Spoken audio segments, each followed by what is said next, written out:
The Court of Appeals has extended its freeze order on the assets of Kingdom of Jesus Christ founder Pastor Apollo Kibuloy. The freeze order on Kibuloy's 10 bank accounts and 6 properties is still effective until February 2025. The order also covers the bank accounts of KOJC and Suarasug Media Corporation, which operates the mega church's media arm SMNI. KOJC lawyer Dina Tolentino said they have yet to get a copy of the order. So pati yung kadugtong pa rin yan ng ating Kibuloy story. So, ang inaisip ko lang kasi kasama ang KOJC sa freeze order na ngayon, how do they pay? Kasi that's a massive compound na which needs also maintenance. Right. Diba? May kuryente, electricity bills, water bills, food for the workers.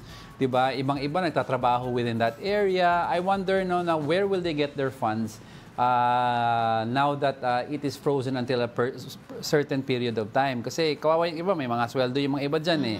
Diba? So, yun. That's what I'd like to know lang. Pero up to February lang naman. Up to February 2025. Kasi initially, noong August 7 nga, nag-impose ang Court of Appeals ng 20-day freeze order.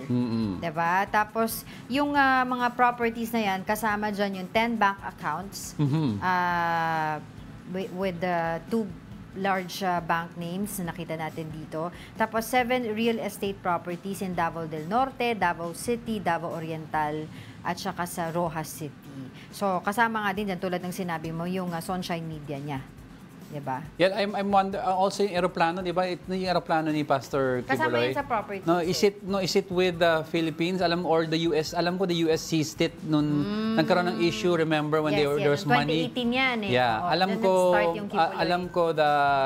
hindi ko alam kung na-recover na ni Apollo Kibuloy yung airplane niya, pero alam ko the FBI seized it sa airport at that time. So I want to know more about that. But so far, tulad mga binabalita natin dito, ay according po yan sa mga sinasabi, of course, ng mga different spokesperson. Kunyari, kung galing sa PNP, di ba, spokesperson ng PNP, at kung nakakausap din si Attorney Torion, di ba, mula naman sa panig ng KOJC. So, babasahin nyo lang po yung mga balita sa mga nakikita nyo, wag lang yung mga headlines, para mas maganda po yung because mahirap na yung ma-accuse kami na gumagawa ng kwento. Hindi po kami gumagawa ng kwento.